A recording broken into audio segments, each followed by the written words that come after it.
The kettle had just started its slow whistle when Nolan walked into the kitchen, rubbing sleep from his eyes like he was still the boy who once needed me to check for monsters under his bed. I placed 2 slices of bread into the toaster, reached for the butter dish, and kept my movements small, measured. Familiar. Safe. He stood behind me for a moment, then cleared his throat. "I made you coffee," he said, setting the mug beside my hand. "Figured you'd be up early." I smiled, quiet and grateful. He leaned against the counter, exhaled slowly, then spoke again. Too casual. "Mom, I've been thinking. This whole setup, it's not really working anymore. Jessa and I feel like maybe it's time you found something for yourself again. You know, either a job or maybe look into an assisted community. Something with structure." I stared at the butter knife in my hand. It trembled slightly, but I pressed it down against the toast to still it. He continued, rambling now. "It's not that we don't appreciate you. Of course we do. But Mia's getting older, and we need the space. And you've been through a lot, and I just think being around people your age might be good." I nodded once. Not because I agreed, but because it was all I could offer. No defense, no question. When he left for work, his coat trailing behind him, I cleaned the counter. Then I heard Jessa's voice drifting in from the hallway upstairs. "I'm telling you, if she's not gone by spring, I'm losing it. That room could be my home office."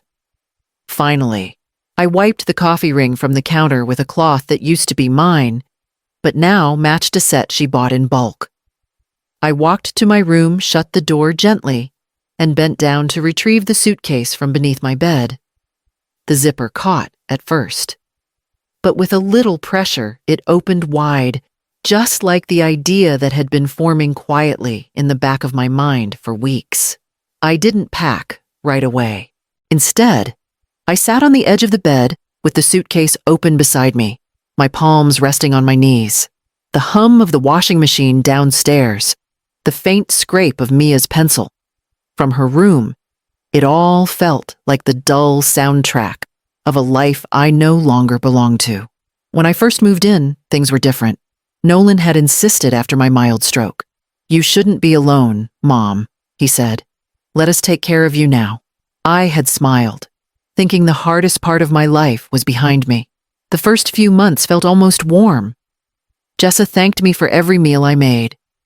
Mia drew me little notes for the fridge. I remember reupholstering the dining chairs one week and Nolan saying, "You've given this place more love than we have in 5 years." But time has a way of rubbing the shine off anything. The thank yous grew scarce. The little notes stopped. I still made meals, still did laundry, still remembered everyone's appointments. But somehow I faded from the story of the house like a background object everyone expects to be there, but no longer sees. The real shift came slowly. My teacups were replaced with ones Jessa found on sale. The shelf where I kept my photo albums was cleared to reduce clutter. Even the quilt I made for Mia, stitched with her favorite lavender thread, disappeared one day, replaced with something store-bought and stiff. I never asked about it. I never pushed. I told myself it's their home. I'm just here to help. I thought love looked like sacrifice, like quiet service. But lately, the silence had begun to ring louder than any gratitude. I stood, walked to the closet, and pulled out the old writing box my husband once gifted me. Beneath layers of saved receipts and birthday cards was the envelope I hadn't touched in decades. My fingers brushed across the name in faded ink, Dorian T. Halveth, and something inside me stirred. Something old, something not yet dead. The next morning, I began folding with a strange sense of purpose. My hands moved without needing to think. Long sleeves, thick socks, the green cardigan Mia used to call my fairy forest sweater. I laid each item gently in the suitcase, as though I were preserving something sacred. The door creaked. Jessa passed by, paused, and peeked in. "Are you packing?" she asked, her voice light but clipped. "Just sorting," I replied, without turning. She lingered a second too long before continuing down the hall. By mid-afternoon, Nolan appeared at my door with a crooked grin. "Didn't think you'd take us seriously," he said, eyeing the suitcase. "Guess it's for the best, huh?" I smiled back. The kind of smile women like me are taught to give when we're dismissed, tight, practiced, harmless. He clapped the doorframe once and walked off whistling. I sat down beside the suitcase and exhaled, not from exhaustion, but from something sharper. So this is what it feels like to be expected to disappear and to not argue. That night, I opened the letter. It was creased and soft around the edges, the paper gone nearly ivory with age. I read Dorian's handwriting slowly, like a poem I'd once memorized. Elthira. If the world ever folds you too tightly, come find me. The studio's still standing. The loom's still waiting. We were never just makers. We were storytellers. And stories don't die unless we let them. He had written that after our final exhibit together, long before I married, before Nolan was born, before practicality swallowed art. I traced his signature with my finger, surprised by the sudden sting in my throat. For years I had chosen what was safe, what was needed. But perhaps now, finally, I could choose what was mine. I closed the letter and tucked it into the side pocket of the suitcase. Then I pulled out the folder I kept at the back of the closet. My old sketches, fabric swatches, notes scribbled in margins. They still smelled faintly of dye and pencil lead. They still smelled like me. I left before the sun came up. The house was still. Even the floorboards seemed to hold their breath as I tiptoed down the stairs, suitcase in one hand, the other trailing along the banister one last time. I placed a folded note on the kitchen counter, simple, polite. "Thank you for the roof. I'll send my forwarding address." I didn't linger. The taxi driver didn't ask questions. At the station, I bought a one-way ticket to Vermont and paid in cash. The young woman behind the counter glanced at my face, then at my suitcase, and gave a nod that didn't need words. Maybe she recognized something in my silence. Or maybe she'd just seen enough women leave without looking back. The train smelled of steel and paper. As it pulled away from the platform, I felt a weight shift, not the physical kind, but something older, buried.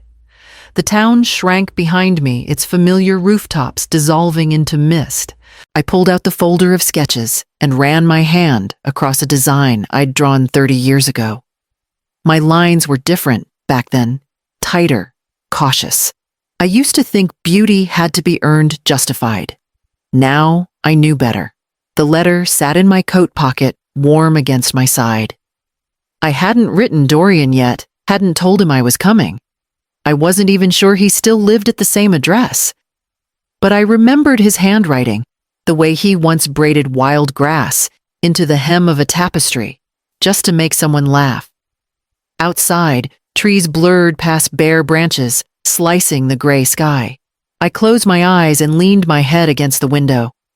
For the first time in years, I didn't feel useful. I didn't feel responsible. I just felt unclaimed. And strangely, that felt like a kind of freedom. The train rattled on northbound, pulling me closer to something I wasn't quite ready to name. But I knew this much: I wasn't running away. I was finally, after all these years, running toward something. The cab dropped me off at the end of a narrow gravel lane. It wound between frostbitten trees and quiet fields, until I saw the wooden sign, faded, leaning hollow Brook Studio. My fingers tightened around the suitcase handle as I stepped forward. The small barn stood just as I remembered it, though older, now weather-worn, its red paint peeling like bark. I paused at the threshold. Before I could knock, the door opened. Dorian stood there, apron streaked with dye, a smudge of charcoal on his cheek.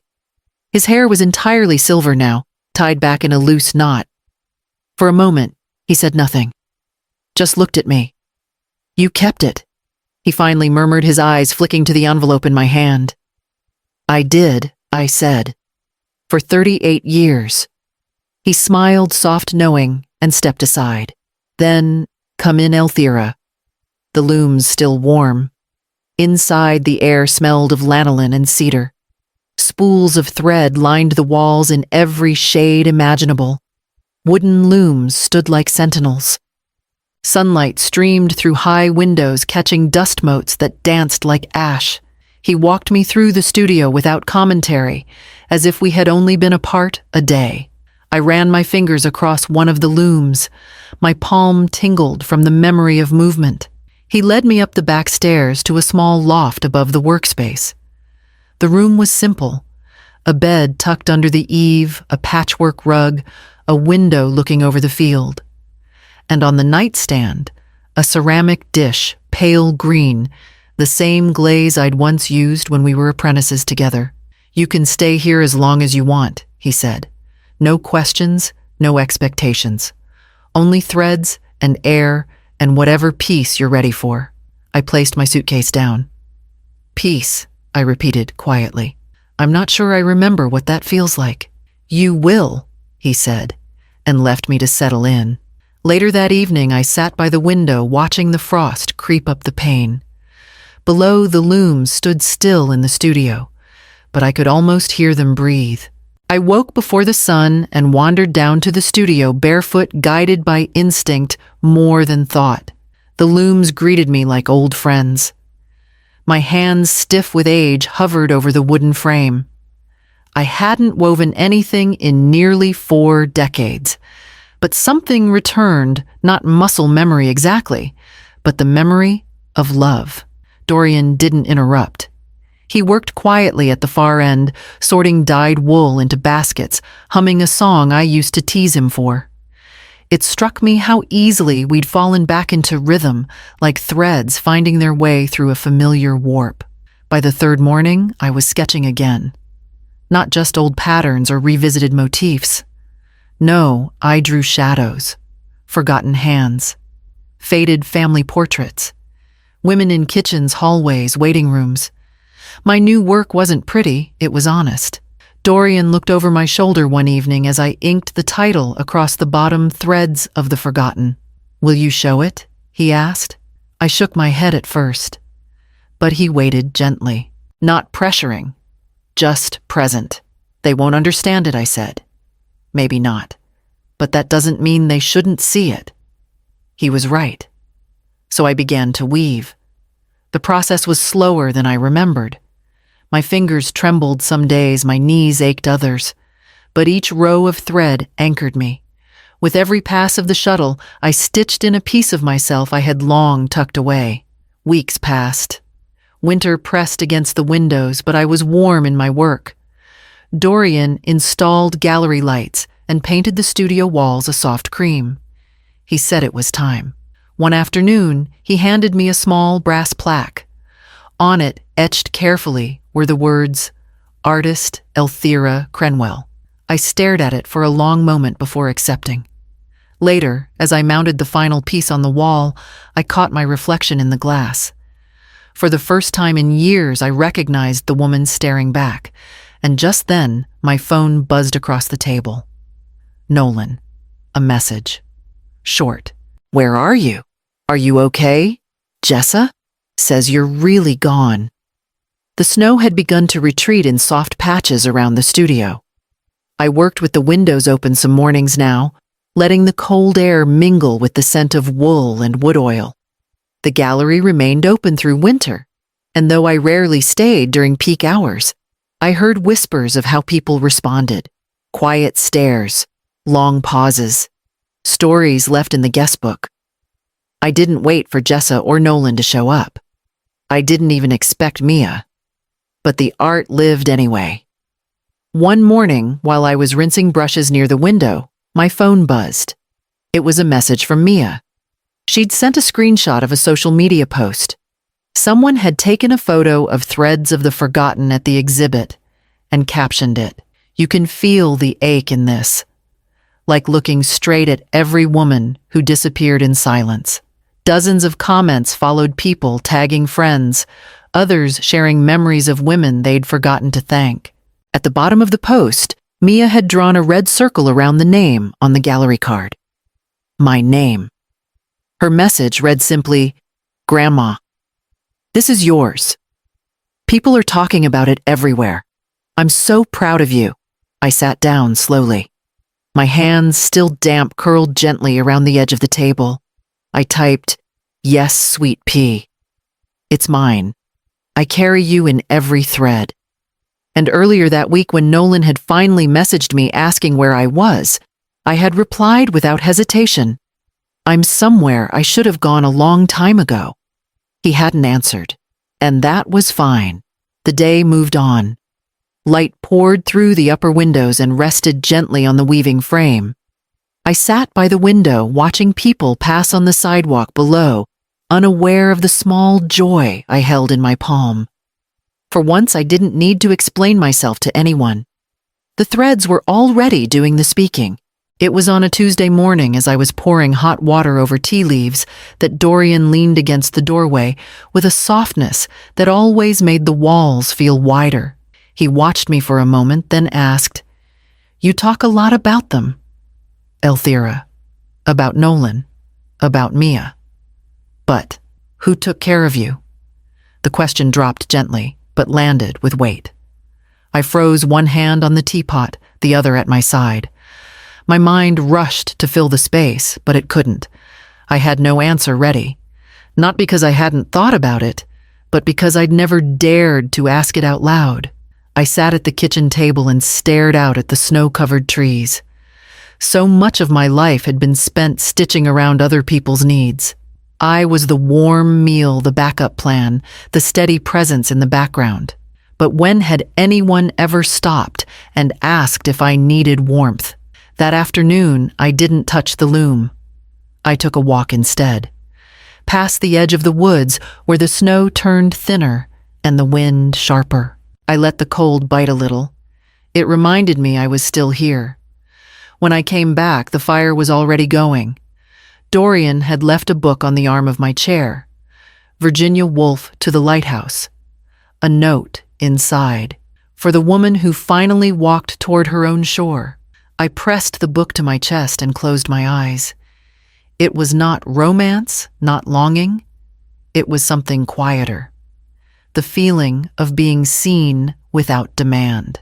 Later that week, I joined a small group of women at the community center. They met every Thursday, reading, stitching, drinking tea too strong and laughing too loud. They welcomed me with open palms and stories of their own silent years. We shared things without apology. We passed around scissors and grief like well-worn tools. I wasn't the oldest, but I might have been the most surprised at how quickly you can bloom when no one's asking you to prove your worth. And still, the threads waited for me. It was early afternoon when I saw the car pull up. The tires crunched slowly along the gravel path, hesitating near the old maple before stopping. I stood by the studio window, heart steady. I already knew who it was. Nolan stepped out looking thinner, older shoulders slightly hunched, like he was carrying something heavier than just the chill in the air. He walked up to the porch, then paused, as if unsure whether to knock. I opened the door before he could. He nodded, once awkward. "Hi, Mom." I gestured for him to come in. He looked around the studio slowly, as if entering a cathedral, taking in the colors, the loom, the soft threads draped like quiet testimony. "You really made all this?" he asked. "I did," I said simply. He paused in front of Threads of the Forgotten. His eyes moved across the silhouettes, the layers of texture. "Mia saw this online," he murmured. "She made me stop the car and show her the post." She wouldn't stop asking questions. A small smile touched my lips. "She always did like patterns. She asked if she could visit you sometime," he added. Then after a beat, she also cried when she realized the lavender quilt was gone. We couldn't find it anywhere. I looked down at my hands. "Jessa threw it out," I said. His jaw clenched. "Mia wouldn't speak to her for 2 days. She told me, 'Grandma made that just for me, and now it's gone.' There was nothing I could say that would make it better. So I didn't try. I just stood still, letting the weight of absence settle between us. She wanted me to tell you she remembers the little stitched stars, Nolan said quietly. She counted them at night to fall asleep. My throat tightened. He looked at me. Finally. Really looked. I didn't realize how much you were doing. How much we expected from you without ever asking what you needed. I didn't know how to ask for anything I said. He nodded slowly. I'm sorry. We stood there for a long time in the soft light, mother and son, each carrying our own kind of unraveling. The days lengthened slowly after Nolan's visit. Light came earlier through the studio windows, casting longer shadows across the floorboards where my bare feet often wandered. I wasn't rushing anymore. I wasn't keeping pace with anyone's expectations. I was simply moving to my own rhythm, and that was enough. Mia started writing letters, real ones on paper, with her crooked cursive and little drawings in the margins. One came every week. I kept them in a wooden box beside the window, tied with a velvet ribbon she had once braided through her hair. One letter arrived with a small photo folded inside. It was of her and the lavender quilt wrapped around her like armor. She wrote, "They say it's old. I say it's mine. It smells like you. That's why I sleep better." I didn't cry. I closed the letter gently and pressed it to my chest. There was grief? Yes.